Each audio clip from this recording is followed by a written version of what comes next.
Hello and welcome back to the Football Chat Podcast. It's episode 149 today, and the summer transfer window has just finished, so we feel like we ought to rank them. Harry, what do you think? I think it was a brilliant window. A lot of money spent by a lot of teams, majority Chelsea. But there was some interesting dealings across the Premier League. Some good, some bad, some completely horrific. Yes, some horrendous transfers. We'll be going for every single club today, ranking their business from 1 to 10. We'll look at their outgoings, their incomings, and everything in between. Don't know what could be in between, but you never know. There might be something in between. Shall we start then, in alphabetical order, with Arsenal? Yeah. I actually think quite a successful window for Arsenal. I think the main thing you want to look at when sort of rating transfer windows is, did they achieve everything they needed to achieve? Did they go out and get the players that fill the gaps they had in the squad? And I'd argue they did exactly that. I think they needed a backup goalkeeper. They went and picked up David Raya. Very good competition with Aaron Ramsdale. They needed a defensive midfielder. They went and got Declan Rice. That's their Xhaka replacement in a sense. They went and picked up Jurrien Timber, which is another defender. I think they definitely needed one more player that can cover both fullbacks. Kai Havertz they got as well. Don't really know why they needed him, but he plays. He's an interesting man. I guess he's a bit more of the Xhaka replacement. Rice. I think he's probably their worst bit of business. I don't think he represented value for money. No, I would say. He really hasn't proved. He really hasn't cut it in the Premier League yet. No, he's got a lot, as you say, a lot to prove. It's going to be interesting to see whether he can come good. A lot of outgoings, but nothing too big. I mean, they lost Xhaka. They loaned out Tierney. I guess Matt Turner leaving. That's fine. They also sold a Fuller and Balogun. I think is the one that Arsenal fans may be the most concerned about, because I think Balogun obviously to Arsenal is to Monaco. It's a good transfer for Monaco. Yeah. Arsenal though, could they hold on to him? I think definitely the fact that Nketiah had played the first few games. I'm not saying Nketiah is bad, but I think Balogun's probably competition. I think he's equal if not better, and the fact he didn't get given a chance, I think, is unlucky for the lad. I think he deserves a chance to prove himself in the Premier League, especially with Jesus quite injury prone and a bit hit and miss. The fact you've only got Eddie Nketiah to call upon, and then after that you're trying to put Leandro Trossard up front. Nketiah is good though, to be fair. Yeah, he is good, but I just think Balogun, for me, has the potential to be better. The problem is, if you start playing Balogun, you've got to let Nketiah go, because he'd want to leave if he's going to be third choice. But you can't really sell Nketiah, given Jesus' injuries, and have Balogun as your only fit striker in that. So I think it made sense that they held on to Nketiah. The problem is they're too similar in age. The fact Nketiah played for the club all of last season, though, it makes sense why he was kept on, and they pocketed a nice £20 million profit from Fuller and Balogun. Yeah, they did. And to be fair, in terms of FFP, that is pure profit. So I'd say a very successful transfer window. Any areas you think they didn't cover? I think fullbacks interest me. Yeah. Because, I think White is alright, but as soon as you get an injury at centre half, you're calling him in and you bring in. I know they've got Tommy Asu. I think the left hand side, they let Tierney go, and then. Well, they've got Zinchenko. Obviously, Timber can cover both fullbacks now. And mainly he'll be left back because they've got Tommy Asu and White to play right back. They've also got Jakub Kiwior, who can play at left back. Very unproven in the Premier League. I think he'd be more safe there than it. Kiwior's a lot of missing and a little bit of hitting. It's going to take time to adapt to the Premier League. Yeah, and obviously, I guess, can't really count on Timber getting injured. Do you think maybe one more centre-half would have been advisable? Yeah. I feel like they could have gone and picked someone up as a rotation option, but someone younger. Especially if you let Holding go, you've got the Kiwior, and then you're looking at Ben White, and you're looking at a back four with Ben White centre half and Tommy Asu at fullback. Yeah, they obviously let Aaron Trusty go as well. I don't think he was ever going to play for the club, but they have sold a few centre halves and not really replaced them. But overall, then, how do we rate Arsenal's business? Because for me, I think they did all right. Yeah, they did do well. I think the Havertz one probably drags down their score a little bit, but overall, I think pretty decent. Yeah? What are you rating it then? I will give it a 7. A 7? Yes. What more? Why is it 3 ratings off the best? Because it's not a 10. What didn't they do? No, but for me, I think a 10 is brilliant bargains. Every single deal looks great value for money, and they can come in and perform. Is it not all relative to the club? Well, yeah, it is a little. Because like, we're not going to have a go at City because they've spent money on their players. Like they've signed some. No, but if Arsenal had gone and bought, I don't know, Mbappe, that's a 10. Oh yeah, well, I think rest of the club they've done very. I don't think it's. I think they are just off a perfect 10. I would say an 8. That's one rating higher than mine. Yeah, exactly. And I've only brought it down because I think Havertz was a terrible deal. I think Havertz is a terrible deal. I do. I think it's a bit of a dodgy deal. I think the fact they didn't bring in a centre half brings it down 1 rating. Yeah. I feel like they could have done another centre half, and the fact I don't think Havertz is a perfect Xhaka replacement brings it down to 8. Yeah. I'll bring it down 1 more because. You don't like it. No, I just don't think it was great. So that gives average of 7.5. Yeah. So log that for everyone listening or playing along at home. If you want to rate them while we do so. Get involved in the comments down below. Give us your thoughts. Next up, we have Aston Villa, your boys. Did you enjoy the transfer window? Did you think it was decent? Yeah, it was. I think it was a very good window, and this is what I mean when I say value for money. Bringing in players like Yuri Tielemans on a free, I think was a good deal. Pau Torres he got a very good deal on paper. I think he's still got a bit to prove in terms of actually playing, but he's got to adjust. I think the fact that we didn't bring in another left back so after all that saga of is Luca Digne going to go? Is he going to stay? And then Villa didn't bring in another left back. He's now stayed. Alex Moreno's still injured. It's a bit of an awkward one, isn't it? Especially when it's been, it's been quite obvious that Digne's not the preferred option. It felt like Emery didn't really replace Ashley Young, especially at full-back cover as well, because now Konsa's back up right back, and that went well against Liverpool. But it was, I think Moussa Diaby is a brilliant bit of business. Yeah. It was a good window. It was a good window. And then, 2 very good loan deals towards the end of the window, bringing in Nicola Zaniolo and Clement Longley as well for some cover. I think those were both sort of forced loan moves due to injuries for Emiliano Buendia and Tyrone Mings. So I think they've done well to adapt and adjust quickly to problems in their side. Yeah. They had 2 very early injury concerns. They went and brought in players that can cover those roles for the season. So I think that was very smart recruitment. I think, as you say, Diaby, a magical player. I've watched a bit of him for Leverkusen, and, he's been really good in the Premier League. Yeah. So far, it's no real surprise that he's took to it like a duck to water. He is an excellent player. And I think we'll be looking back at that when they sell him for 100 million, and I think we sent that as a bargain. I think Pau Torres is a great bit of business. He's been linked with some of the best clubs in Europe over the last sort of 3 years, I would say, since he burst onto the scene at Villarreal. He's a brilliant modern centre half, very good on the ball, good tackler. He's quite tall as well, which helps, of course, and quite physical. So I think he really is the complete package. There's no surprise where clubs like Manchester United were sniffing around him only 12 months ago. And then Yuri Tielemans on a free. I mean, that is a bargain. It doesn't take a genius to work out that that's a fantastic bit of business. I am shocked that no other club, no richer club, decided to go in for him. But I guess his attitude would be the biggest thing. Obviously, at Leicester last season, he was a bit... Did get off fuss at times. But that's sulky. Rubbish. Yeah. I think the only thing for Villa as well in terms of outgoings is they lost a lot of youth. They sold a lot of the youth prospects that have been playing around. Well, Wesley's gone, so that's a shame. But they have also sold Aaron Ramsey and Cameron Archer and Keenan Davis. That one's not such a concern. And Philogene Vides. So that's a lot of outgoings of the academy. But I think the problem is you look at it and go, Cameron Archer. Villa. They've already got Duran and Watkins. But I think Archer's better than Duran. What do you think? That's a tough one, Because for me, Archer's proven at a championship level. I've seen him play one game for Sheffield United and he looked like the best player on the pitch. I think we got playing against Everton. Yeah, but I've never seen John Duran I think for Villa fly in the Premier League. For Villa, they would have seen. I think Duran has a higher ceiling.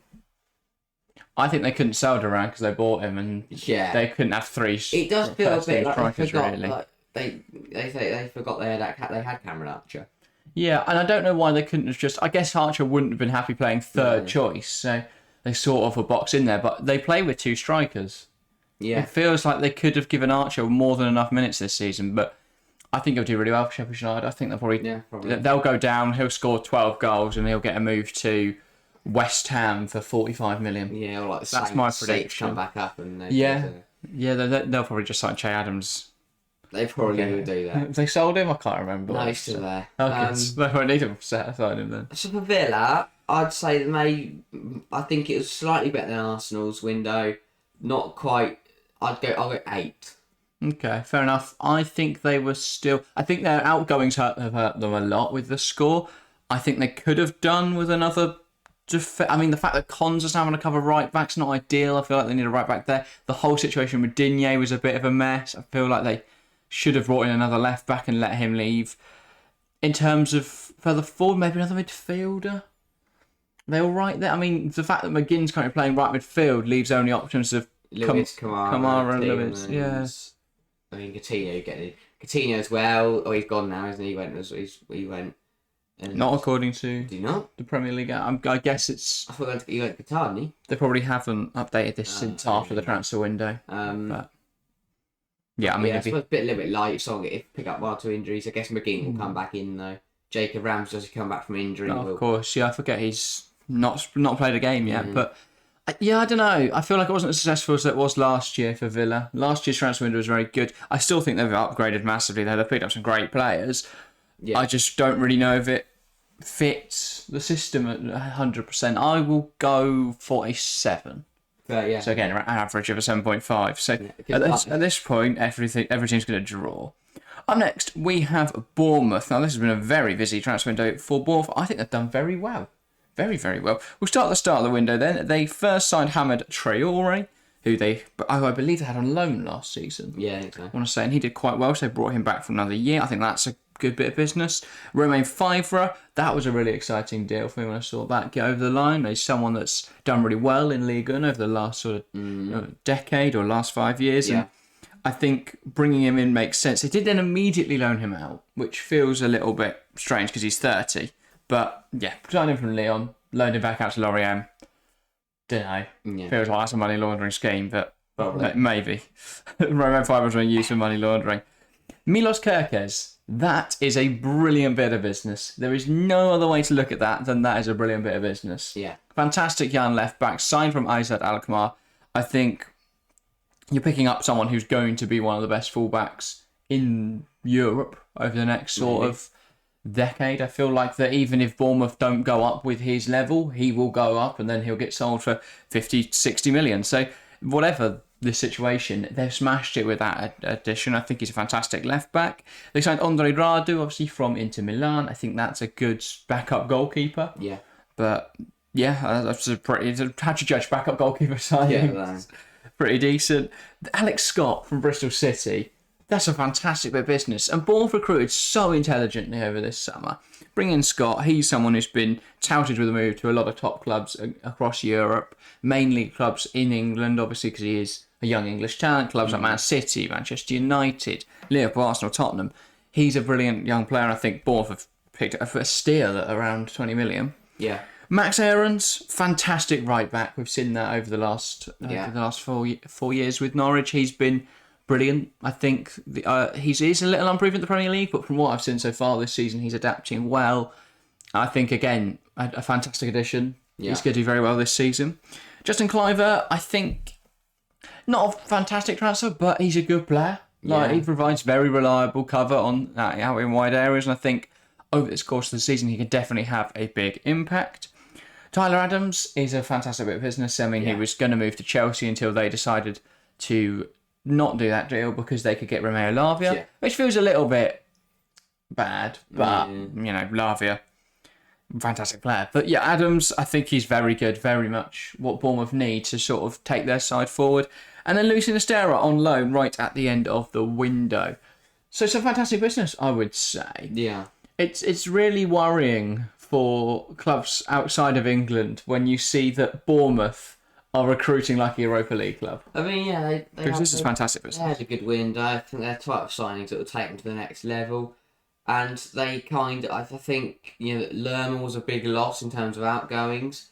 But I think Adams replaces that hole. He does. That's the thing, they've done really well. In terms of the rating, I think, again, it's up near, it's up near the high. Is there anything more they could have done, really? Like what areas do they? Bournemouth, for the pulling power of Bournemouth, they did really well because Bournemouth isn't the most exciting prospect ever. But I think they've got a good team. They kept players like Billing and Solanke, and what's his face did really well. The wing Utara. No, Dango Utara. I think they're a really good window. I'm gonna give it a 9. Yeah, I don't think they could have done much more. I'll go 9 as well. Yeah, so an average of 9. a 9 on that one, in case anyone can't do the maths there. Next up, Brentford. The biggest one for Brentford this season was trying to replace Ivan Toney. So, firstly, they had to replace David Raya. Yeah. They knew he'd be going. They went and got Mark Flecken right at the start of the window from Freiburg. It looks all right. A little bit shaky. Bit of flappy hands, yeah. But I think he'll come good. Yeah. Brentford don't make mistakes with signings. It tends to be what happens. Then Kevin Schade joined. Also, he was on loan last season. Also from Freiburg, of course. That was bizarre and people rubbish. He wasn't great last season. Had to bring in a Tony replacement. But if Brentford have signed him, that does give me belief that it's for a reason. They must have looked, while his outlying numbers weren't great, that was quite evident. They must have seen something in the underlying numbers and in his attitude and in his, the way he plays the game, whether that suits their style or what they want, that sort of character from a player. I don't know. But actually playing through the middle now with Tony gone. Yeah. It actually helped him. Yeah. Playing through the middle is going to be useful for a player that is best in that area. Schade, I think he can be very, very good. So I think that's a good pickup. But some initial reservations. Nat Collins picked up from Wolves as well. I think that's a good signing. I've also skipped over a few young signings. I don't really know who Ethan Brearley is or Jisoo Kim, but they also signed Romeo Beckham. So yeah, they did. Romeo Beckham. So that's a thing. But yeah, Nat Collins from Wolves, decent signing. He's all right. Yeah, so it gives you centre half options. Yeah, provided he's not trying to take Grealish's head off. I think he's always been a fairly reliable defender. They did, of course, lose David Raya. They lost a couple of other players that weren't really significant. They lost Sergi Canos, who was really good in their first Prem season. Yeah. Overall, not too bad. At the end of the window, they went and picked up Neil Maupay, which I think completely sort of ruined it. But other than that... I mean, but he knows the club, doesn't he? Yeah. Brentford hero, Brentford legend. I think it was a good I wouldn't say a legend. He played 2 years and they made a loss on him. They did like him. I think it was a good window. I don't think it was like anything out of this world. I'll go middle of the road for a 6. Yeah, I thought there's a lot more they could have done. They didn't really replace Tony 100%. I don't think Maupay replaces what Tony does. I don't think Schade does. They're different fits. They're different molds of player, but different profiles. I do think they are still adequate replacements for now. Feel like they didn't really make any really ambitious signings. They're all fairly safe, Nat Collins from another Premier League club, Flecken from Freiburg, Schade from Freiburg. It's not the transfer window that takes you a huge step forward, but it does cement them in where they are right now, and I think they should still get Premier League top half. Fairly decent, 5. Definitely a lot more they could have done. 5.5 average. I think that is fairly representative. Up next, we have Brighton. Brighton obviously tasked with improving the squad for European football this season. Do you think they did that well? The problem is Brighton didn't need to do that until their little South American youth prospects come back from their little holiday over in Colombia, and they're mint. Yeah, I still think they did what they needed to do, though. They knew with Europe coming up, they'd need some experience. So who did they go and sign? James Milner. Very versatile, covers that right-back spot well. Do you think that kind of blocks Lamptey a bit? But that's all right. Lamptey was really in that win against Newcastle at the weekend, so maybe not anymore. Maybe they're just waiting, rotating Milner in at times. But I think that's a good pickup. I think it'd be really useful on those tricky European nights, trying to get the young players up for it. If they've got to head to, I don't know, trying to think of a terrifying atmosphere. I mean, they've got to play Marseille this season. Yeah, that's pretty terrifying. That's always good fun. I mean, you don't get anything like that in England. The thing for Brighton wasn't who they brought in, it was who they lost. You reckon? I mean, they lost McAllister, they lost Caicedo. Yeah. And they kind of... But if you look at the Robert Sanchez. They've keep... Again, what's that? Verbruggen's come back from his little holiday wherever. They've lost Caicedo and McAllister, but you wouldn't know it. No. Because Billy Gilmore's emerged as a real prospect. They've got Facundo Buonanotte to cover that attacking midfield role. I mean, they've been playing João Pedro, who's someone we've not touched on yet, but João Pedro coming in at a 15-20 million pound transfer. What's that? Levi Cole's left. Go back home. Oh, Paul Van Hecker's just arrived. Yeah, well, obviously he was there. Yeah, I know. That's what I'm saying. He played minutes last season, but yeah, he is now having a more crucial role. Mahmoud Dahoud, decent cover Again, in European midfield. He's played on those big European nights for Dortmund. He doesn't start for me over Gilmore and Gross, but he is still going to be a brilliant option when you need him. And I feel like, as you say, they're going to have Europe this year. They're going to still be in cup competitions. Rotation is going to be necessary. And I think he fits that. Obviously, they have Chelsea, right, in the Carabao Cup. So a difficult tie there. They've still got a lot of football to be played. Martha Bruggen, they transferred in from, I believe, Anderlecht. Yeah. So that was a good signing. I mean, he's been a little bit shaky so far. But he's a child, well, not a child, but he's quite a young. Look at the Newcastle game. He looked poor in the loss to West Ham. Looked good in the Newcastle game. So looks very good with the ball at his feet for someone that's only just joined. Right. They also loaned up Dennis Undav. I think that probably shows that's never going to happen for him. And other than that, just a load of youngsters that we'll see in a couple of years' time. But that they loaned. Oh, and of course the loan in of Ansu Fati. Yes. Which sort of seals the window at the end there, doesn't it? I mean, brilliant window. They replaced what they need to do and more. I'm going to give it a big fat 8. Okay. Yeah, so what do you think they could have done more? I don't really know. I just don't think it's perfect. Why not?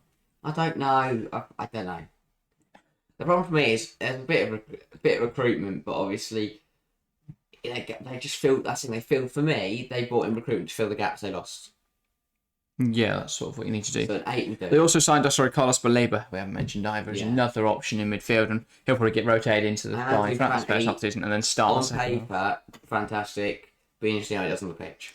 Yeah, I think he's got a lot to prove. He's not done a lot at Barcelona over the last sort of couple of years. Obviously, he's had a lot of injuries, and now he has to sort of adapt the way he plays the game because of those injuries. He was very much known for his explosive pace. So was Anthony Gordon, and now he's not got that due to those ACL injuries and various other injuries that he's got to adapt his game. I think Under Zerbi very much could do that.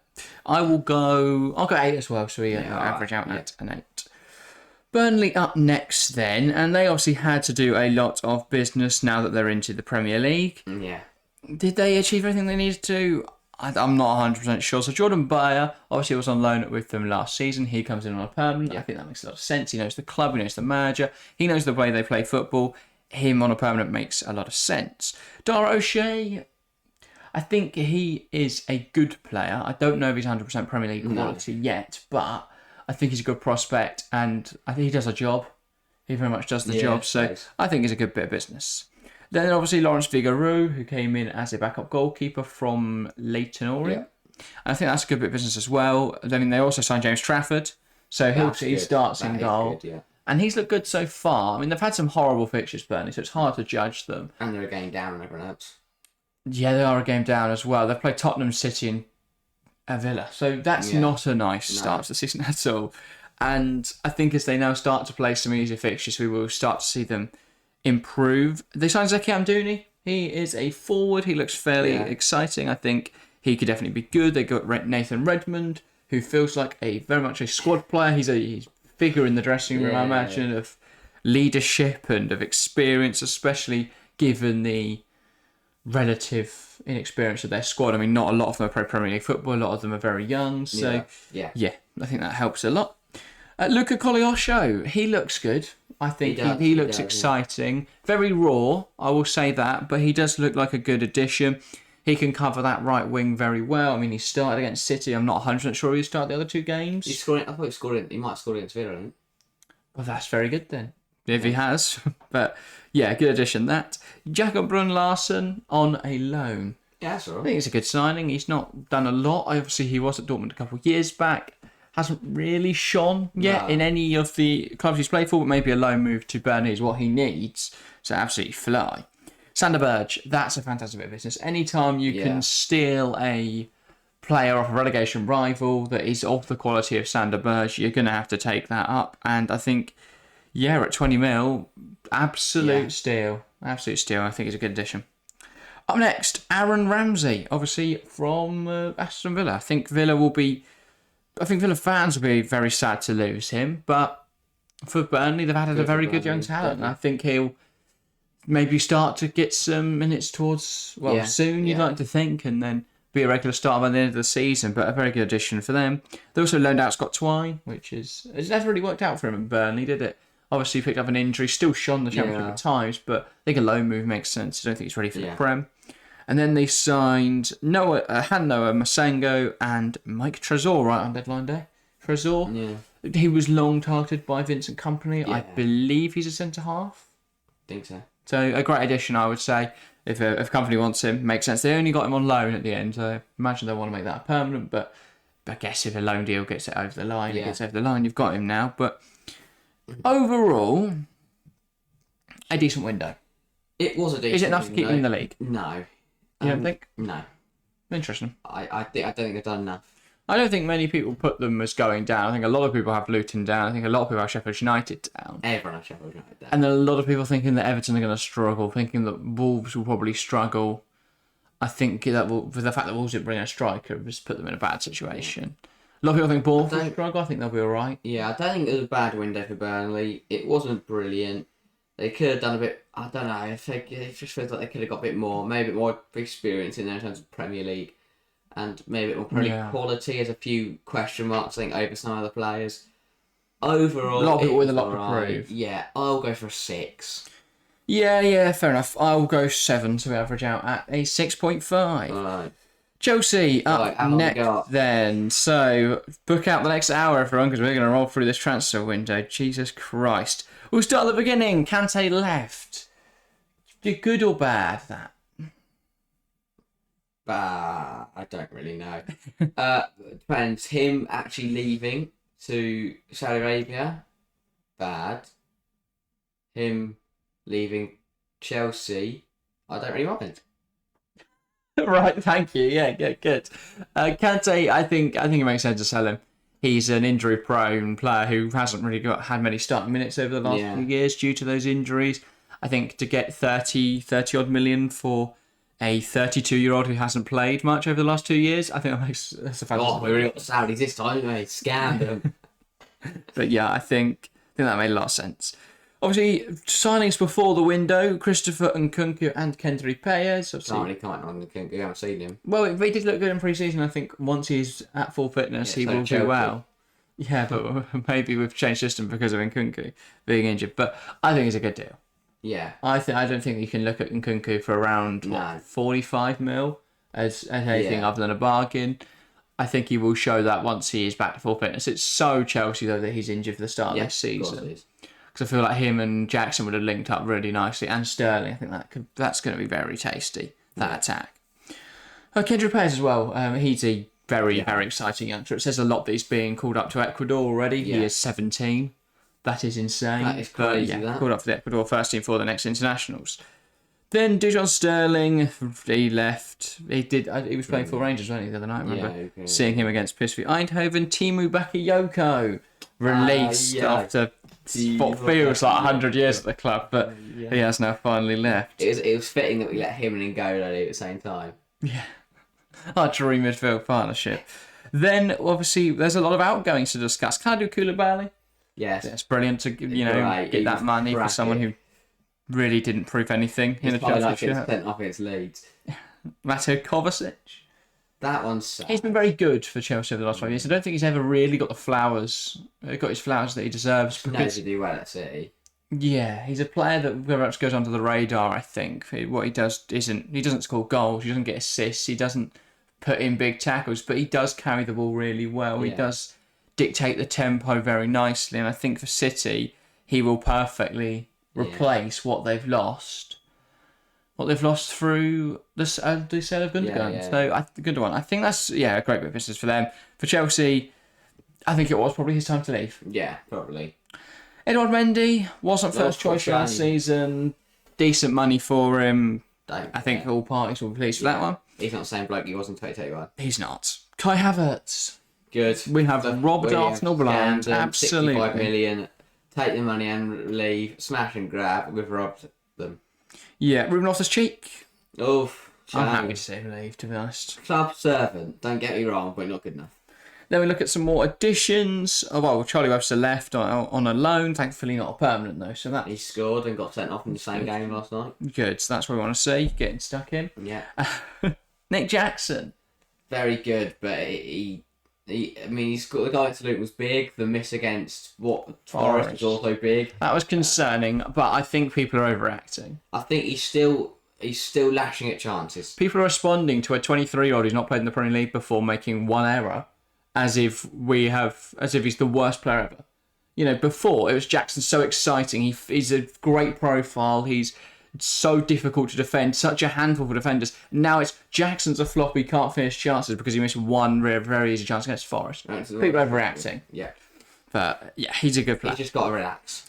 Alex Martos joined as a youngster, same for Diego Moreira as well. So both good signings, but neither of them going to be in the first team at any time in the next sort of 3 years, but maybe in the future.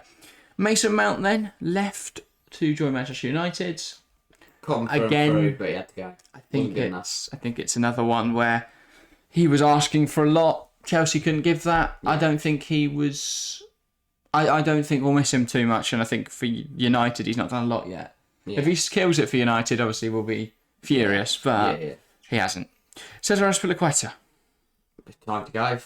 Great, but fantastic servant. Love Azpi. Fantastic servant. Great guy. Did put a shift in for years. Yeah, and Papa Rahman has left the club as well. Again, but what a shift he put in. Difficult moment. Indeed. David Fofana obviously joined in January, went out on loan. I think that's good for him. Christian Pulisic left to join AC Milan. Yeah, just so hit and miss. Yeah, I agree with you there. Angelo joining from Brazil. He's an exciting prospect. We've not actually seen him play yet. I don't know if has he been loaned out? Yes, he has been loaned out. Yeah. So I don't know where he's gone. Did he go to Strasbourg? I don't know. Makes sense. Yeah, probably. He's got a little minion club. Yeah, 100%. Omari Hudson went out on loan to Ipswich, of course. Pierre-Emerick Aubameyang gone. Thank God. And then a couple signings. There's the Ugo Chukwu. What do you think of that? He's good. He's exciting. He's young. He does the job. He's a very, very good player. Yeah, 100%. Then you've got Axel Disasi. I think a lot of people are not happy with this transfer yet. I feel like he's got a lot to prove still. He did score, but I feel again with Jackson, they both just need to relax a little bit. Is he much better than Trev? Yes. You think? Yeah, I think so. I'm not 100% sure. Up next then, Robert Sanchez obviously joining. Oh my God, he's flappy hands. So we need to stop signing goalkeepers that can't save things. It feels like just another stopgap addition. I don't know whether we think Gabriel Stanini is going to be the next best thing, but if he is, let's get him in now. He's gone out on loan. We haven't had, I wouldn't say we've had a world-class goalkeeper since Courtois. No. And that's saying something. Probably not. Kepa, Mendy, Sanchez. Mendy was really good at the year on the Champions League, but overall he wasn't very good. And fell apart in the second season. But honestly, I don't know what it is. Chelsea goalkeepers just forget how to use their hands. Kepa would never come from a cross. It was an area where Chelsea never really needed to ever recruit because we had Petr Cech for years. Yeah, I know. And now we don't have this year, Robert Sanchez the best we could have done? I'd have chucked 60 million at Mike Moynihan. AC Milan would have chucked a big no in your face. I'd chuck 80 million at Mike Moynihan. And they might have thought about it, but I don't know. But look at him. I think if a club does view Slanina as the long-term option, he's got to be in the next season if not get relegated. I can't watch Robert Sanchez playing golf in a year. The thing is, the coaching staff, they know Robert Sanchez. They're familiar with him, obviously, from working at Brighton with him. I don't care. They're mates. I think the goalkeeper coach also worked with him closely. Well, he's got to work with that because he's not very good. We really need a goalkeeper. If not, they're both going. But yeah, obviously Slanina gone out on a loan, Angelo out on a loan, Kepa out on a loan. I think that all makes sense. Yeah. They weren't going to play. Moise Caicedo, £115 million. I think it's a bad idea. I think we got into a whose cock's bigger fight with Liverpool. Yeah. And Brighton have once again pulled off. I say Top only got so excited and just went, here it is. Got his cock out. Yeah. I think he's a very good player. I don't think that's 15 million is the start. It is a lot of money to pay. That is a really poor deal. And can he ever represent value for money? Possibly not. Which is concerning. Because see, the defensive midfielders, like if you pay 150 million for a striker and they score 40 goals, then that is good value for money. Yeah. But the CDM, a defensive midfielder, will just not put up. Because I'm not expecting to score. Look at Enzo. 100 million, yeah, everyone... That's 215 million on our pivot. Yeah. That's disgusting. We'll throw Lavia in there as well. That is He's joined. disgusting. Lavia joined for 60 million. 215 million for a pivot. Yeah. That's embarrassing. Why is it embarrassing? That's just a lot. I think we were paid in both deals. I think Enzo was fairly valued for money because I think he's a fantastic player. Enzo Pivot. Caicedo could still prove We it. just wanted to beat Liverpool so badly too. So it's like Caicedo and Lavia. We didn't need both. We spent too much money. It feels like we did a good chat crew. Why did we need Lavia? I just think we got to stop other people buying people. It's just a hoarding. You're telling me Pochettino wanted all these players. It seems like... Did Potter really want 4 defensive midfielders? No, he didn't. There's no way Potter sat in that room with Barney and went, I want 4 DMs. So you would want backup options, I think. I don't want, but also not that quality. Because Lavia's going to kick up a You want shit players. No. That's also shit players. I just feel like, they need, the Chelsea directors and all that need to kind of have a look in the mirror and work out where we are going and what direction this is heading. Because right now, we've gone, oh, he's a player that other people want. Buy him.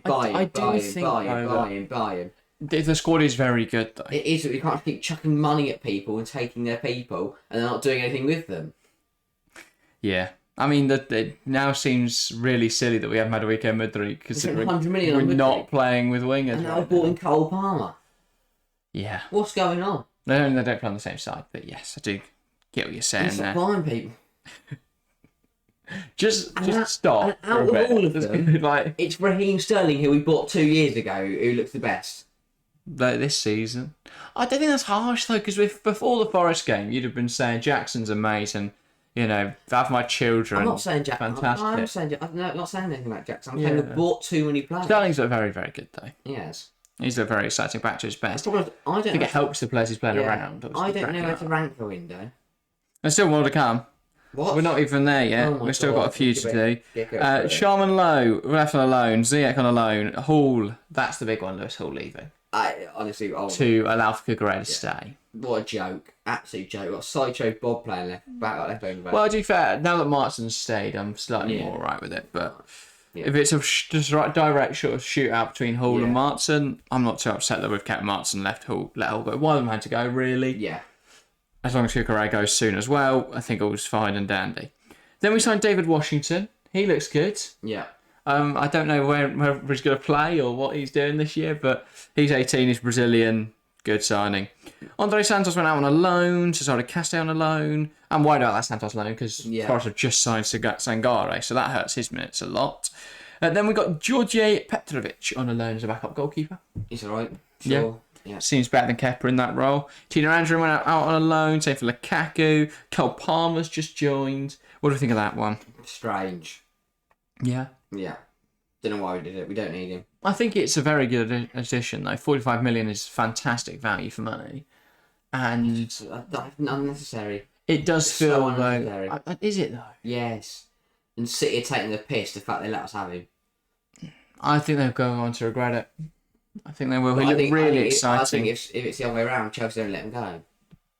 Oh, depends what era of Chelsea. Alright. Is that the list? Are we finally actually get through? I think so, yeah. But, I'm going to give I think Palmer, the fact he can cover attack third, the fact he can cover on the right wing. I don't really know how Chelsea do any more. Is it too much business? How much business is too much? I'm going to give it an 8 because it's too much. Yeah. I'm trying to think if there's anything that I would do. I mean, no football club needs to do that much business ever. But I know a lot of people have criticised the lack of a world-class forward, the world-class number 9. I'm still going to give it a 10. I don't know really how you cannot. It's a fantastic window. Right, yeah. They've signed so many footballers, some great signs. The thing is, I don't think any of their transfers on paper are bad signings at all. No. And at the end of the window, by the way, Spurso went out on a loan, Moreira out on a loan, Bashir Humphries out on a loan, and Hudson-Odoi obviously left for a couple £1 million. Right, we've got Crystal Palace next then. Now, they've not done a lot of stuff, but they have done a few transfers that we'll look at. First up, they added Jefferson Lerma on a free. I think that perfectly replaces the departing Luka Milivojevic and James MacArthur. Not that MacArthur's really played football in the last 3 years, but still replaces him. Then they lost Wilfred Zaha, which is a big loss. I don't care. But I feel like they have done well to adapt to life without him. Then obviously they added Matthias França, who's a very good signing from Flamengo, young Brazilian midfielder. Bryce Hodgson knows who he is. I don't think he does. Yeah, probably doesn't. Keeps calling him Brazilian kid. Yeah. Doesn't even know his name yet. Then nothing for a while. Then Dean Henderson joined a couple of days ago. Yeah. That's a good addition. He's a better goalkeeper than Johnston. They've not really done loads, and they're on holding during on deadline day, which I think was a great bit of business. It's just a bit of an average window. They can't replace what they need to replace. Didn't really do too much.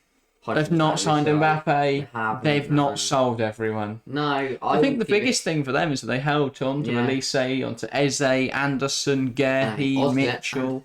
Their striker dilemma has been really tough, but Odsonne looks to finally be firing. Yeah. I don't know what it is about Hodgson that's getting Edouard going. But... And Mateta got 2 assists as well in that Wolves game. I'm going to give it a 6. Yeah, I'll go 7. All right. 7. I think a very good window. 6.5. 4. I don't know what their nickname. The Eagles. Yeah. I was going to say Seagulls, but that's their rivals. They hate that. Sorry, any Palace fans. Everton, they did nothing. Like, Sims left. They signed Young. Loaned in Danjuma finally after that failed. But I think that's a great signing. Jack Harrison joined on a loan. Why? I think he requires good options out in wide areas. I was going to get to that, but yeah, they loaned out Holgate to Sheffield United. No. He looked crap. No, Southampton. Yeah, he looked crap. He looked crap. He had a horrible game against Sunderland. Iwobi left for 22 million. That deserves a round of applause from Everton. Whoever at Everton has sanctioned that deal, £22 million for Alex Iwobi, fair play. Because you've just solved your club's financial problems. And Mope obviously out on a loan to Brentford. So Beto, the big signing from Udinese. For me, the big three, Beto, Danjuma and Young, they've all looked pretty decent. They're all decent deals. They all look good for their money. The big three, they are the three. Harrison came in on loan. And he's rubbish. And those three... So we're basically ranking those 3 transfers. Yeah. And I'm going to give them a 4. And I think they deserve some credit for their departure because they've got rid of Mope, Iwobi, Ellis. I'm still giving it a 4. Yeah, how do they avoid relegation? Jordan, I just sat there. Who do I want? No one. Look, I mean, even Luton have done more. There is no way they survive. There's no way. No, unless Beto's like the second coming of Jesus. They will. They tease them every year, and Beto's going to score. Oh, you think we're going to go down? He'll score 5 in the last 3 games. It'll be another Richarlison just scoring all the time for a club that really should go down. But yeah, I mean, they'll somehow survive. Beto will score 15 and then he'll get a move.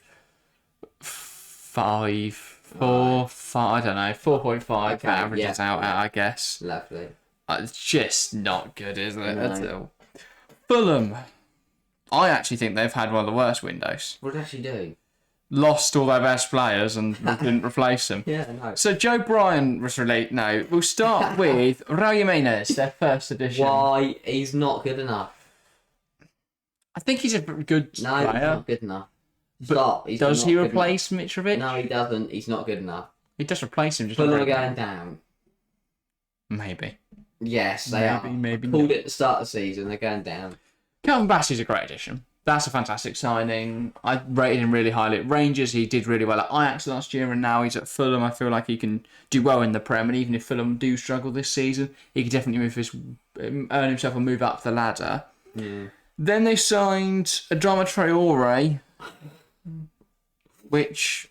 Are they just rebuilding Wolves? I don't get how they looked at Wolves last year and went, I'm going to take 2 of their players. Two of their players that didn't play. That's what we need to reach to the next level. And then... They did sell Ivan Cavallero. They kept him. They could have had a dream front free from 4 years ago. Then they sold Alexander Mitrovic. which is a horrible deal for the club. £52 million, though, is very nice, but... You had spent it on Alex Iwobi. It is then going to do some interesting things with that money. So they signed Timothy Castagna and loaned out Mbabu. I think that's fine. Castagna's a good prem-proven fullback. Just playing Mbabu. Yeah, but he's not really proving anything, has he, Mbabu? And then they decided at the end of the window, you know what, who do we need? They also got drunk on deadline day. 22 million on Alex Iwobi. What are they doing this summer? Last summer, Fulham were brilliant. João Palhinha, fantastic signing. I mean, he was going to leave. That was about it. But he was going to leave. Fast flying. They almost lost him. Their window closed it earlier. A pivot with Iwobi in it because they lost Palhinha would have been. Alex Iwobi. I should have had some great other additions last season that weren't just João Palhinha. Yeah, Solomon on a loan. Now plays for Tottenham. They lost Solomon as well. They didn't have him. Why not? He was on loan. Oh yeah. Didn't sell him. They just didn't have him. Yeah, no. They lost their best player and signed Iwobi. I can't. It's just horrible window. Got to be 2. Yeah. It's got to be a 2. I don't know how. I'm not giving it a 1 because they don't sell the whole. No, I was going to say at least they signed some decent players. They did still sign. I think Calvin Bassey's a decent signing. Yeah. I think Castagna's a good addition. Smart transfer, but yeah, it's not great. I feel for your Fulham fans because it's been a bit of a shit window. It? 2. I was going to say, yeah. Yeah, it's a 2. Yeah, 2 2s. Liverpool. Didn't really do too much. They did quite a bit more than they usually do. Yeah. Like they've had windows where they make one signing before. They bought him out 4 players. Well, they lost at the start of the window Firmino, Keita, Milner, and Alex Oxlade-Chamberlain, which is a lot of their sort of core over the last. Not really Ox, but 2017-18. they've been a huge part of the side for the last 5 years, even if not on the pitch, off the pitch. Unless they were Keita, but the points still stand. Firmino and Milner are big. He's always off the pitch in injury. Yeah, he must give motivational to Ox, so if not, why else they kept him there? But of course, before all of that, they signed Alexis McAllister. He's good sign. Deal. I think it's a very good signing a World Cup winner for 50 million quid from Brighton, who don't like selling players at cheap prices, but because he had a release clause, they got him cheaper. I think he's a good addition. I think he'll do well for Liverpool if he can stop almost getting sent off and then having it rescinded. But yeah, so as long as he avoids that, he'll do well. And then they they loaned out Carvalho and went and got Szoboszlai. They both happened in the same sort of deal. You know, Szoboszlai came from Leipzig. They loaned Carvalho the other way. Szoboszlai is a good signing. Good goal on the weekend. Good goal. I could definitely give him that. I just don't know if he's the right fit. We should see. But do they really need him? Because he can play off the left. He's been playing as one of the attacking midfielders recently. I don't know. Feels like a bit of a weird one. Then they sold Jordan Henderson and Fabinho because they have no morals, and replaced the 2 midfielders with 1 and signed Endo. But then they did sign Gravenberch, so they did end up replacing him. Do that. Yeah. Endo, good signing. Is a good signing. I think they did really well making transfers to Liverpool in the front half of the pitch. Defensively, though, I'm either stupid or they're stupid. I mean, that one is true, but go on. Because how have they not signed any defenders? Yeah. Van Dijk is now sent off, so he's missed 1 game already, and is got in his last year of his contract. Or he's only got 1 year left. Matip is injury prone. Konate is injury prone, and Matip's contract runs out at the end of the year. But Matip and Gomez did do a good job on Sunday. They did. Sunday. But what if one of them went down injured? Yeah.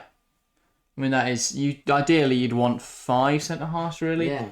Two starters, 2 backups, and then another op. Yarul Quansah, I don't think he's good enough to be fourth choice centre half. There's only one way to find out. Yeah. Play him. So do that next time, Liverpool. Yeah, but I think overall a bit of a meh. It was alright. Yeah. Okay. Bit flat. I'll give it a 6. Yeah, the fact they didn't sign anything in defence, I'll go 5. The fact that they still don't have a backup to Trent, they never have. They lost Milner now. Now it's Gomez. So. Don't know how they managed to do that. Yeah. But yeah. So up next we have Luton Town. Did they do anything? They did a lot. I love Luton, but this very championship recruitment. Yeah. First they signed Chiadoze Ogbene and Mads Anderson. Both good players, and I think Anderson stepped up to the Premier League really well. He looks very inept. Ogbene lacks the physicality really to cut it in the top flight, but is still a good signing. I think if we were to go down, he could definitely do a job. I'll say, if you look at the whole team, and we can say every single deal, meh player, but will waltz the championship, they go down. I don't know if that's true with every deal. Because up next, Marvellous Nakamba. He looks brilliant. He does, but do you know, I saw a great analogy which I think resonates well. You know, like when you're playing school football. Yeah. The school football team usually comprises a load of people who obviously play on Saturdays, but for like local sides. But there's you've got like one academy player, and he looks mint compared to everyone else. That's Nakamba. Yeah. He's the one academy player that plays middle of the field and is just balling out, but while everyone else just sort of runs around. Yeah. Like he made a huge difference. He looks sensational in there. I think he could be really key for Luton Town this season because he is a real quality player in what is an otherwise pretty meh team for the Premier League. Yeah. Then they signed Tahith Chong, which I think he's good. Yeah, he's Again, though, is it Premier League quality? Yeah. He'd be great, I guess, as a rotation, but the fact he's a starting Premier League player, that does worry me a little bit. Then Issa Kabore came in on a loan. I think that's a great signing. I think he'll do well this season. He already looks quite exciting. Yeah. They then signed Ryan Giles for the other fullback. He also looks very good. Yeah. So good additions out in wing-back areas. Thomas Kaminski does worry me, the goalkeeper. I feel like in the Premier League you want a Prem-proven goalkeeper. Yeah. He's not Prem-proven. No. He's not done very well. No. He probably should have saved Bowen's goal on Friday night. No. I don't know. Do have some reservations there. Yeah, I just think it was a very average window for Luton. Well, there's still loads to come. Ross Barkley joined, Jacob Brown joined, Tim Krul joined very as well. Average. I think, I like Barkley though. I feel like if they can get the best out of Barkley, that's brilliant. Right. And then Tatum Mengi joins just on deadline day morning, and then Samuel Lokonga joined later on deadline day on a loan. Oh, right. I think Samuel Lokonga's loan makes a lot of sense. I think him and Nakamba playing in the middle will do well, and then Barkley is a bit more advanced option. Is it enough to stay up? I don't know. Is it good? Not really. It's not bad though. Feels like if Luton are going to get anything this season, it's going to be from those games where they can just get that edge, get something out of it. But it feels like their squad on paper shouldn't be able to really compete in the Premier League. But then over the last 7 years, has their squad ever looked like it's going to compete in the league it's in? No. Not really. They've cut from the Championship with one of the lowest net spends and wage budgets and all that sort of stuff they've ever run. I mean, they managed to stay up while clubs like Norwich, who had just come down from the Premier League, were still in receipt of parachute payments, really struggled. So for Luton, they've always defied the odds. This year, they're really going to have to hit the jackpot if they want to stay in the league. Window-wise, though, I'll give them a 5. Yeah, I think they've addressed everything, really, so I'll go 7. So we average out at a 6. Manchester City. They didn't need to do anything, but they've done a lot. They started by letting Gundogan leave. That's right, because they replaced him. They did, with Mateo Kovacic. Yeah, that makes sense. In with one, out with the other. It's not really like for like, though, is it? They are different modes of player, but... They'll be fine, though. This one, they don't need anyone. Yeah. Yeah, no, I do agree with you there. Then, obviously, they let loads of players leave on loan. They sold James Trafford. They sold Mahrez, who they then later went on to replace with Jeremy Doku. Yeah, that's that. Which I think look at that. It's a great addition. Yeah. They sold Laporte, who they'd already replaced with Josko Carvalho. Yeah.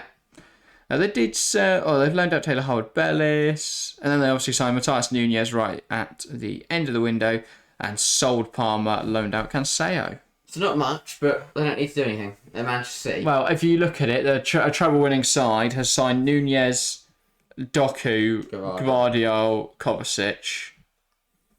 That's fairly decent, isn't it? It's a 7. It's just... They have lost a lot of leadership, though, with Mahrez and Gundogan going. I'll give it a 7. Yeah, I'll go 7 as well. I think 7. Not to say on City's windows, because they're the best team in the world. Why would you change it? Yeah, fair enough. Manchester United up next then. So, a lot of releases at the start of the window, including David De Gea, of course, but I don't think that's too much of a problem. Then there's Mason Mount, who I think a lot of people have a few concerns over. Question marks, I think all their signings, I think everyone has question marks over. Really? Yeah. I think the other signings have been good. Then they signed Andre Onana, who I think is a fantastic goalkeeper, and the way that United want to play football, he suits that perfectly. I still think there's question marks over him. I don't think there's many. I do. I think he made an error. He made a big error against Forest. That's that's harsh. That's hard. But top nine though. It's hard to see past. But I still think he's a brilliant goalkeeper. Be interesting to I think he will show that eventually. Yeah, all right. Then they signed Rasmus Højlund, and I think he is excellent. We saw just 20 minutes of him in that Arsenal game, but he completely transformed their attack. Yeah. He's a much more of a presence. The ball seems to stick to him a lot more than it does to Martial, and I think him linking up for Rashford, that could be really dangerous. And maybe, just maybe, if Anthony can start learning to go right, cross it into him. That'd be good, wouldn't it? Yeah, that would be quite useful. So, yeah, I think Højlund, he's a good signing, very good signing, and I think he'll come good for them eventually. Johnny Evans then joined. I thought it was joking when I saw this. Yeah. Johnny Evans. I think his heart's in the right place and he clearly cares about the club. That's good. But without being too harsh, he's shit. He's Johnny Evans. He's good. He's a good He's player. not good. He's not a Man United quality player. Him and Mark Maguire defending that winner for Arsenal. It was painful. They just stood there and watched while Rice scored. He took about 10 seconds to bring the ball down and they just stood there. And watched him do it. Weird one, really. I think the fact that Evans and Maguire are still there, the fact United haven't signed another centre-half is horrendous. Fanning around with left back's end of the window. Do we go Cucurella? Do we go Reguilon? Why not address the massive hole in your back line? Now that Varane's now out, Lissandro's out, and Lindelof may also be injured. It's a questionable one, but also I didn't get him in the end. Reguilon? Oh dear. I think Reguilon's just good. No, he was terrible at Tottenham. But, as it's proven, Dalot, he's the best left back they've signed. So why they fannied around trying to get a left back, I do not know. Yeah, incredibly stupid. They also signed Arte Binder, which I think for $4 million is a brilliant signing. Yeah, that's good. And he's one of the only players ever to actually be priced on FPL how much he was sold for, how much he was bought for. That doesn't happen often in the Premier League. Reguilon then loaned in, Amrabat loaned in also.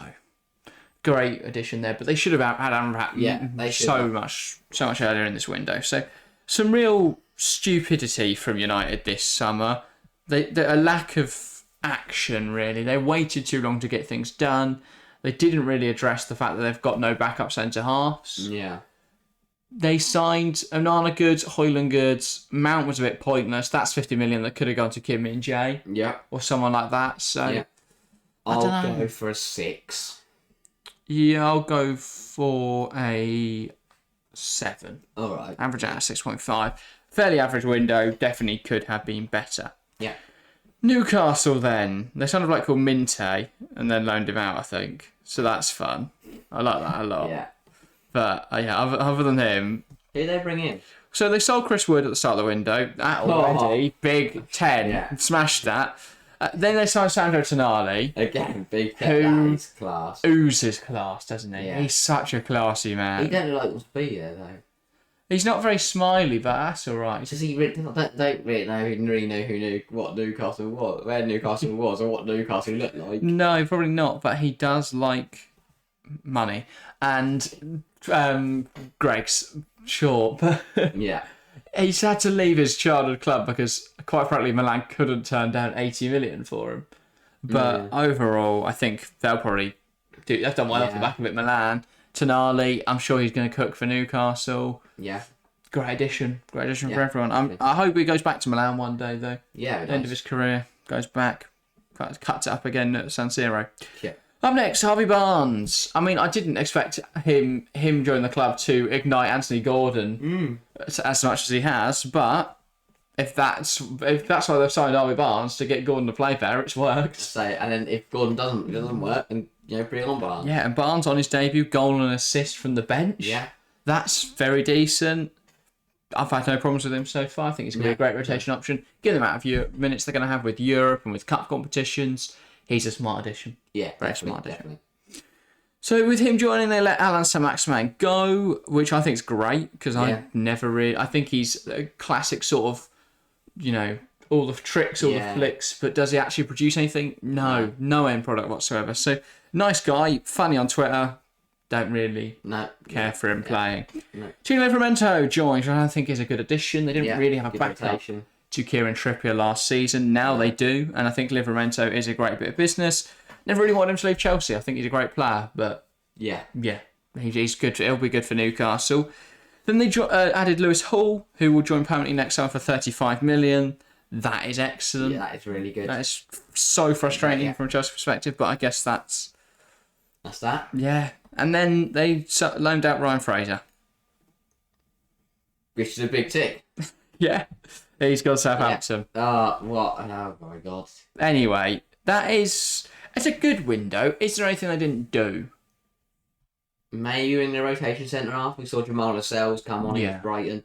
My two biggest areas of concern right now for Newcastle are a centre-half and a right winger. Yeah. But to remain with an FFP that have struggled to get players that are real quality in those areas, I think they've done fine. I think the window's really good. I think maybe next summer they've got stuff to work on. A centre-half right winger, if they're still struggling, come January time they can look at that, because 3 points in 4 games isn't ideal. No, it's not. But, not bad. Not bad from Newcastle at all.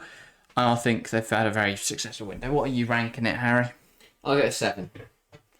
Yeah, Fez, I will go 8. All right. I think they're too far off having a very perfect window, but maybe a couple more additions would have been good. Forest, well, they started theirs badly because they signed Chris Wood, so not fantastic that. No. Then they released Jack Colback, which is also not fun. We like Jack Colback. Yeah. So far, terrible. Yeah, and Jesse Lingard. Even worse. Yeah, exactly. Then they signed Ola Aina, was their first transfer of the window. A good option at right back. Why? I don't think he's very good.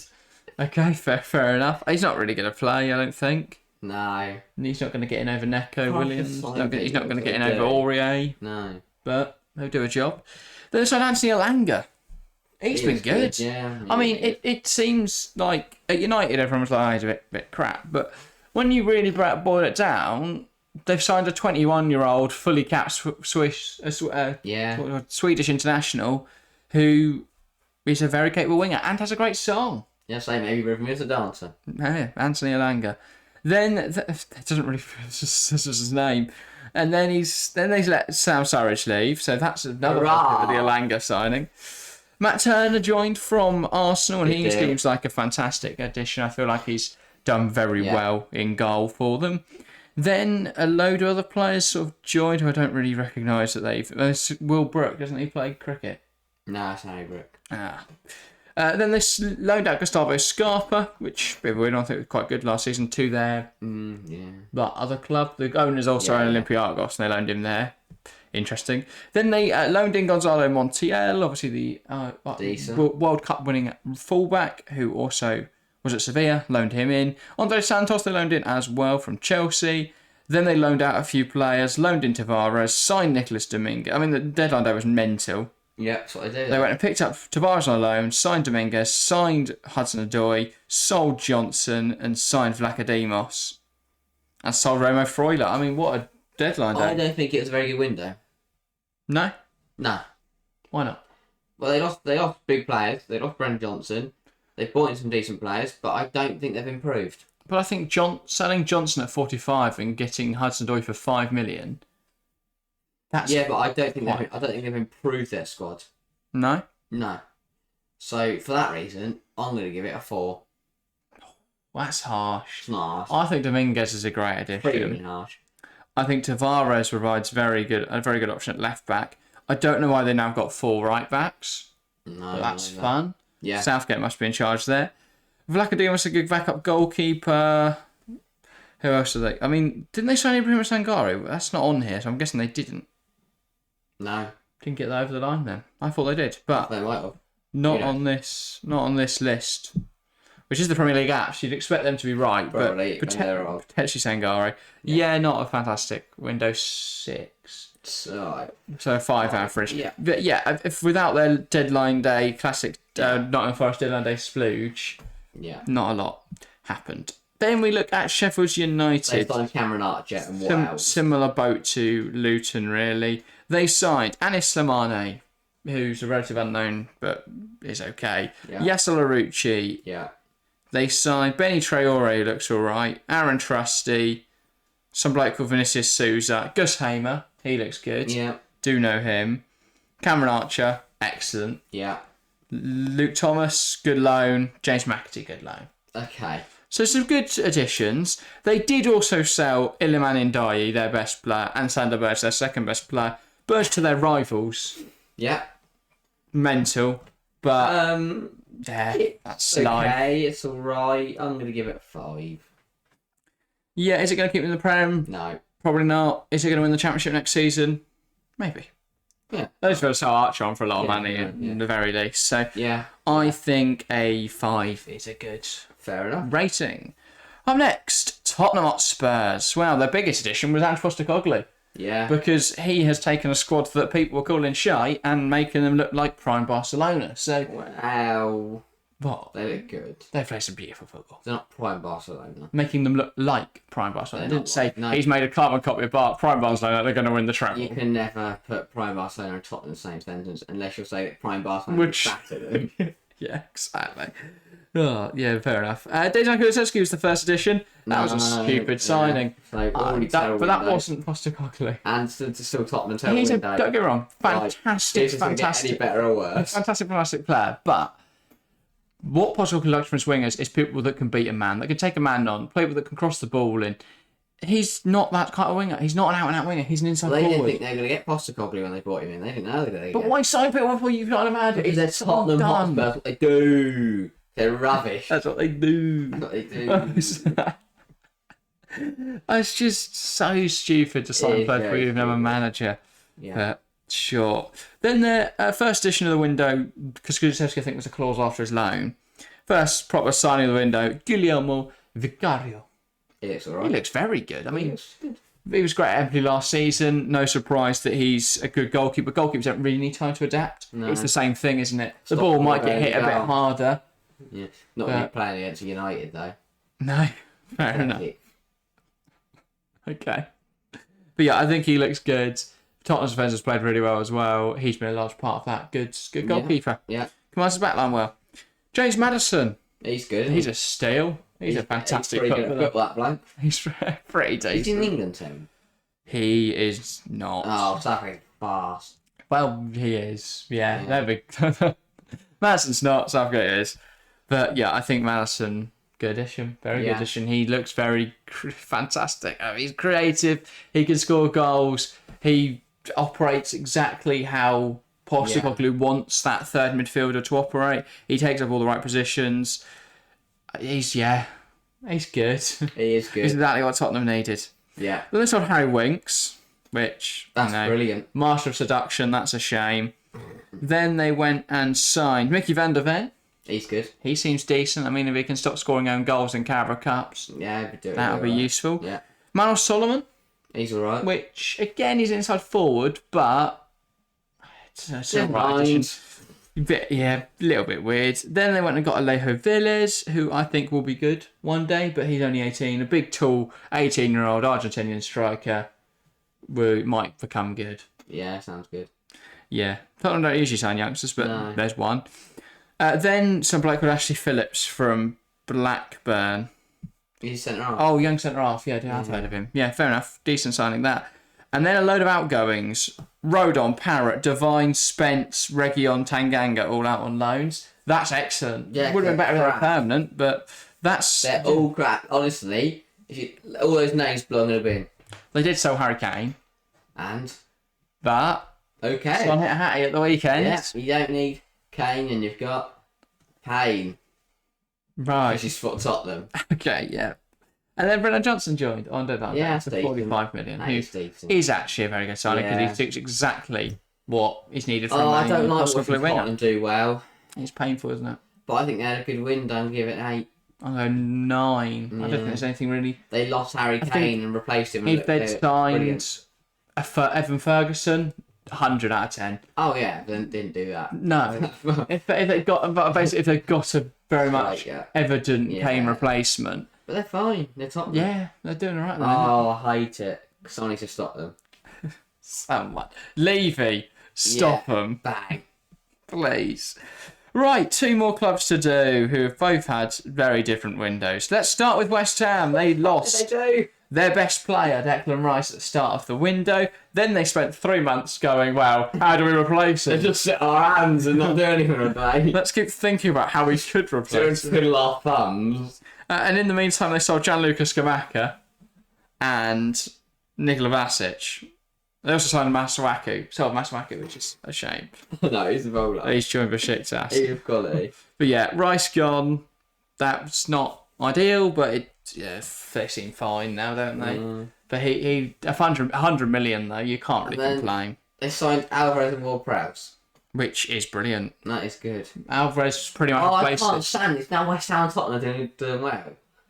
Basically, what West Ham have done is they've gone, well, we've lost the one technical player, so what we're going to do is we're going to sign more people just to beat people out, and then more Prowse and Kudus are going to be our fun technical players. Because Ed Alvarez, watching him play for West Ham, he is exactly what he does is he kicks people. Him, Aguard, Soufal, Zuma. He goes through someone, then he plays the ball to Burn. Burn gets fouled for a free kick, then up to Ward-Prowse, bang, top corner, boring. I've been so boring. You only for me, they had £100 million to spend. Kudus, Alvarez, Ward-Prowse, 100 million. Those 3, they've smashed it. They've done what they need to do. Kudus is a very exciting signing. Kudus is exciting. Alvarez looks good, and to have a wizardry weapon like Ward-Prowse from set pieces is magical. He's a big problem for literally every other team, because how do you stop him? Any free kick, any corner, it's in the right area. It's gorgeous watching him take free kicks. Honestly, I can watch his free kick compilations for hours. That's a bit too into the Ward-Prowse, mate. No, it's just this free kick. They're just brilliant. They are. Yeah. So decent from West Ham. They lost their best player. They replaced him well. That's how you do it. Yeah. What would you rate him? 8. I don't think a window where you lose your best player can be an 8. 7. You've got Tottenham to us. Fuck it. 8. 9. West Ham 9. 7 9. 10. No, I'm not going to put. I'm going to put 1. 9. Okay. Well, I'm saving my 1 for next. Okay, we'll have an 8 then. Wolves. What did they do? What did they do? They made.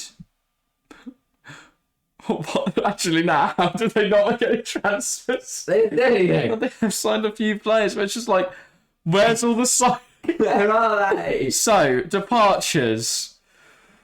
Costa, Martini. I'm trying to just skip through and look at the good ones. Costa, Martino, Cody, Collins, Neves, Kiana Hoover, Jimenez, Giles, Sarkic, Traore, Guedes out on loan, Nunez left. How do they replace all that? Well, they bought Tom King, who was a free agent. Tom King. Who is he? Who is Tom King? Did he used to play for Leicester in 20? I feel like. No, that's. Is that Tom King? No, that's not Tom King. Who is Tom? Who is Just Tom some King? bloke. Honestly, I don't think Wolves are a joke. He's a goalkeeper. He's also an American author. I don't think that's like that one. A goalkeeper. He is a goalkeeper. He's a 28-year-old goalkeeper. What? Why? They've got Jose Sarr. He was at Northampton. He was at Millwall 4 years ago. Not a clue. Not a clue what's happened there. Then Matt Doherty joins. What? No, stop. I'm giving it a 1 already. No, really. However, Leo Lopez is from Grasshoppers. They've signed a grasshopper. They've signed a grasshopper. Then, I don't know, Enzo Gonzalez from Libertad? Let's Google him. These aren't the footballers. These are just blokes. He's done an interview where he said, I arrived with plenty of dreams. Who has ever had a dream and gone, I want to go to Wolverhampton? Yeah. He got 3 goals at Libertad. He's a winger. 18. He probably will be good one day. I'm arrived with a dream. Santiago Bueno came from Girona. That's a good addition. I'm giving it a 1. There's nothing you can say now. Tommy Doyle on loan from Mbappe City is the next name you say. I'm giving it a 1. Tommy Doyle on loan from City does not replace Nunez, but I do think Jean-Ric Bellegarde is a very good signing. And that Wolves midfield is very nice. It's got a nice composition to it. They've got Lamina in there. They've got Gomez. They've got Bellegarde now. They've got a very good midfield. Yeah. But they didn't do anything in the market. It's a 1. It's a 1. They didn't sign anyone. It is a 1. Wolverhampton. Wow. They lost their best player. 0. Like, no. Can we, no, oh no, they didn't sign people. Sure. 0, they didn't sign a single person. They just sort of sat, they sold all their players and cried. Yeah. I just lost one now. It's just a bit of a unfathomable window where they just sort of didn't do anything. 1 out of 10 for Wolverhampton. I didn't give any perfect. Did we give any perfect 10s? Oh, you gave one for Chelsea. Yeah, because I don't think there's too much more they could have done there. I think that's everything. That is everything. But we do have one more thing we need to do before the end of the episode. Let's talk about FPL. Let's. Oh, well, I was going to say something. No, but no, let's. Let's do this. It was an interesting game week, wasn't it? A lot of people scored quite highly due to one man and a couple other mans, but mainly because Erling Haaland is pretty bloody good at footy. Why are you looking at the best in the week? That's not your team. No, 148. No. So how did you score this week? I got 78. Oh, you outscored me by 4. Yeah, Furious. no, I had a decent week. My whole midfield carried me. But so Haaland obviously 40. But so I'm going to say I scored 38 because everyone's got Haaland. Vista blanked, and then my midfield of Foden 5, Maddison 7, Saka 4, Mitoma 5, and Bueno 8 saved my week. Because after that, I had Chilwell 1, Insignian 2, Silva 2, and Areola 2. Well, I made a dull midfield transfer this week. Went and got rid of Richarlison and Mitoma for Maddison and Sterling. Now, I could have kept Mitoma and got his assist. So they got Sterling with 2 points. I could have got a Bueno and got a load of points from him. I could have got Son, and I'd be currently sat on top of the world right now, and everyone in the comment section would be bowing down to me. Instead, I got Sterling. He picked up 2 points. 40 from Haaland.